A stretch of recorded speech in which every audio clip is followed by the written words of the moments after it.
नमस्कार दोस्तों, हिंदी की गूंज के चैनल में आप सभी का स्वागत है।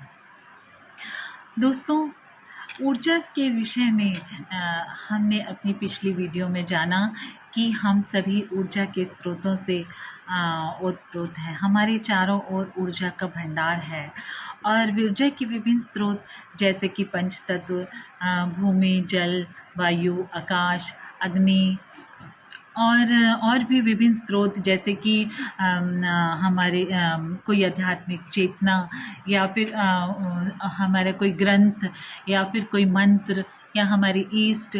तो ये सभी जो ऊर्जा के स्रोत हैं, जब हम इन सब से अपने को जोड़े रखते हैं तो हम ऊर्जान्वित महसूस करते हैं।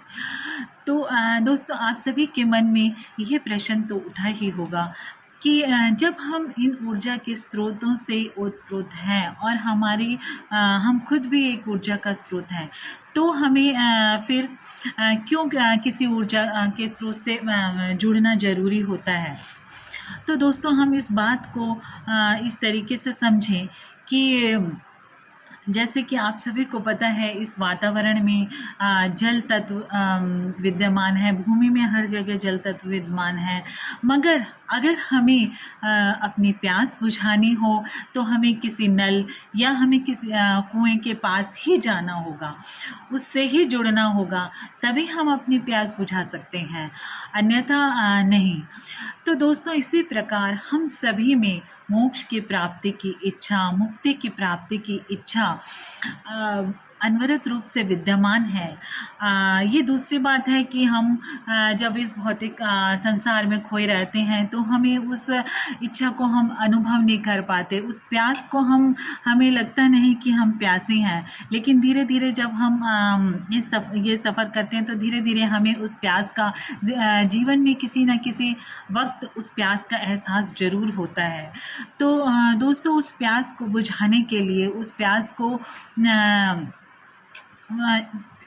को बुझाने के लिए हमारे को किसी न किसी ऐसे ऊर्जा के स्रोत से जुड़ना ज़रूरी है, जिससे कि हम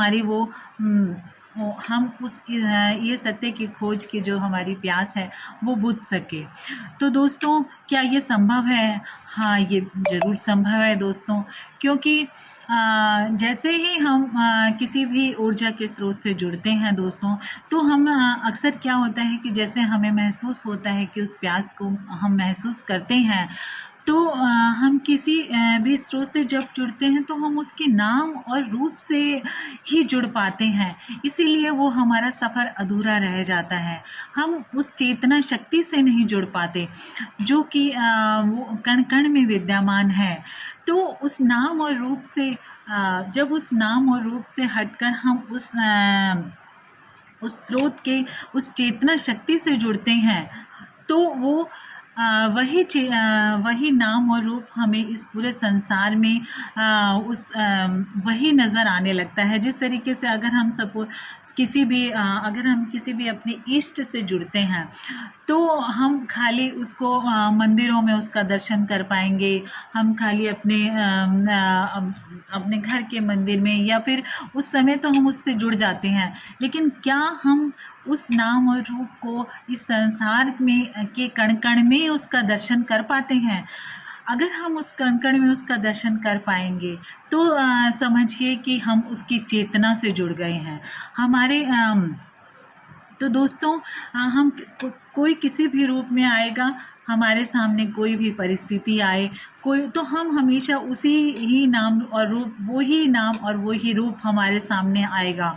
तो उसी का खेल नज़र आएगा, उसी चेतना का खेल नज़र आएगा। तो दोस्तों, इस तरीके से जब हम किसी भी शक्ति से जुड़ते हैं, किसी भी ऊर्जा के स्रोत से जुड़ते हैं, तो तब हम इस प्यास को शायद बुझा पाएँ। तो दोस्तों, जैसे ही कि इसमें जैसे हम अपने भक्ति भाव से, श्रद्धा भाव से, समर्पण भाव से, विश्वास के भाव से जब हम उस शक्ति के साथ जुड़ते हैं, तो हमारे भीतर चित्त की शुद्धि स्वतः ही होने लगती है और जितने भी हमारे दोष हैं, काम, क्रोध, लोभ, मोह, अहंकार, ये दोष स्वतः हमें करने नहीं पड़ते। ये दोष स्वतः ही हमारे भीतर से विलीन होने लगते हैं और हम उस नाम रूप से हटकर, अपने नाम रूप से हटकर, तो हम इस ब्रह्मांड की उस शक्ति के साथ एकाकार होने लगते हैं। तो जैसे ही हम इस ब्रह्मांड की उस शक्ति के साथ जब हम एकाकार होने लगते हैं, तो फिर एक अद्भुत शक्ति का जागरण हमारे भीतर होता है, जो कि इस अद्भुत शक्ति का जो ये जागरण हमारे भीतर होता है, इससे हमारी जो वो प्यास है वो कहीं ना कहीं हमारी शांत होने लगती है। और जब हमारे भीतर ये भेद खुलने लगते हैं, सत्य की यात्रा हमारी आसान हो जाती है। तो दोस्तों, ये था। इसी तरीके से फिर हम अपनी प्यास बुझाते चले जाते हैं और सत्य की खोज की यात्रा अपनी आगे बढ़ाते हैं। तो दोस्तों, ये तो रहा कि हमें क्यों किस स्रोत से जुड़ना ज़रूरी है। अब दोस्तों, जब हम ऊर्जान्वित हो जाते हैं, हम अपने भीतर उस शक्ति को महसूस कर पाते हैं, तो अब इस ऊर्जा को कैसे एक सृजनात्मक रूप दिया जाए, उसका किस तरीके से उपयोग किया जाए, तो ये हम अपनी अगली वीडियो में देखेंगे। उसके ऊपर अगली वीडियो में चर्चा करेंगे। तभी तक के लिए आज्ञा दीजिए। नमस्कार।